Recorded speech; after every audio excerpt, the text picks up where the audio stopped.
కేవలం తెలుగుదేశం పార్టీకి చంద్రబాబు నాయుడు గారికి ఓటు వేయలేదు అన్న ఒకే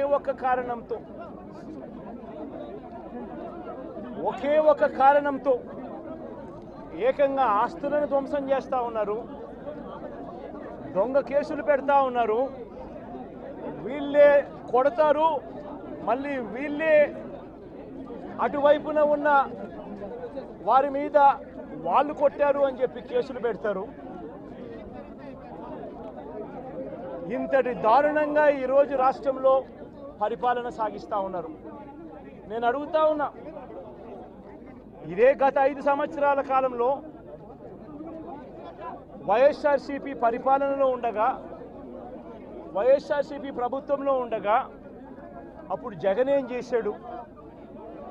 కులం చూడలేదు, మతం చూడలేదు, ప్రాంతం చూడలేదు, చివరికి ఏ పార్టీకి ఓటు వేశారన్నది కూడా చూడకుండా ప్రతి పథకము ప్రతి మనిషి కూడా అర్హత అన్నది మాత్రమే ప్రామాణికంగా తీసుకుని ప్రతి ఇంటికి డోర్ డెలివరీ చేసిన ప్రభుత్వం వైఎస్ఆర్సీపీ ప్రభుత్వందైతే, జగన్మోహన్ రెడ్డి ప్రభుత్వందైతే ఈరోజు కేవలం తెలుగుదేశం పార్టీకి ఓటు వేయలేదని, కేవలం చంద్రబాబు నాయుడు గారికి ఓటు వేయలేదని, కేవలం ఓటు వేయలేదన్న ఒక్క కారణంతో ఆస్తులు ధ్వంసం చేస్తూ ఉన్నారు, మనుషులను కొడతా ఉన్నారు, కొట్టి మరి కేసులు పెడతా ఉన్నారు.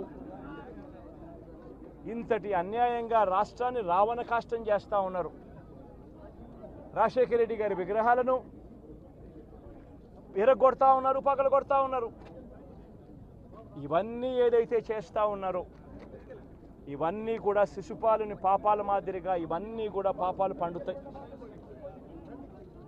ప్రజాస్వామ్యంలో ఏదైనా కూడా ప్రజలకు మంచి చేసి ప్రజల గుండెల్లో స్థానం సంపాదించుకుని ప్రజల దగ్గరికి వెళ్ళి ఫలాని మంచి చేశాం కాబట్టి మాకు ఓటు వేయండి అని అడిగే పరిస్థితులు ఉండాలి తప్పనిచ్చి ఈ మాదిరిగా దౌర్జన్యాలు చేసి, ఈ మాదిరిగా అన్యాయమైన కేసులు బిగించి, ఈ మాదిరిగా ఆస్తులు ధ్వంసం చేసి, ఈ మాదిరిగా ఫియర్ సైకోసిస్ క్రియేట్ చేస్తూ రాజకీయాలు చేస్తే మాత్రం అది ఏ రోజు కూడా నిలబడే రాజకీయం కాదు. తాత్కాలిక మేలేదైనా జరుగుతుందేమో తప్పనిచ్చి తర్వాత ఓటు వేసేటప్పుడు మాత్రం ప్రజలు ఇవన్నీ కూడా ఖచ్చితంగా గుర్తుపెట్టుకొని లెక్క జమ చేసి చంద్రబాబు నాయుడు గారికి గట్టిగా బుద్ధి చెప్పే పరిస్థితులు రోజులు కూడా తొందరలోనే ఉన్నాయని కూడా ఈ సందర్భంగా చంద్రబాబు నాయుడు గారిలో మార్పు రావాలని సందర్భంగా కూడా తెలియజేస్తా ఉన్నా. నిజంగా ఇదే విషయానికి వస్తే ప్రజలు ఎందుకు నీకు ఓటేశారు చంద్రబాబు నాయుడు గారు అని చెప్పి ఫస్ట్ చంద్రబాబు నాయుడు ఆలోచన చేయాలి.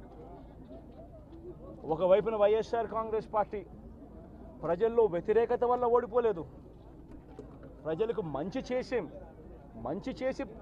ప్రజలకు మంచి చేసి వైఎస్ఆర్ కాంగ్రెస్ పార్టీ ఓడిపోయింది. ఎందుకు ఓడిపోయింది అని అంటే చంద్రబాబు నాయుడు చేసిన మోసపూరిత హామీలకు ప్రజలు కాస్తో కూస్తో కొద్దిగా ఇదే ఆ 10% కాస్త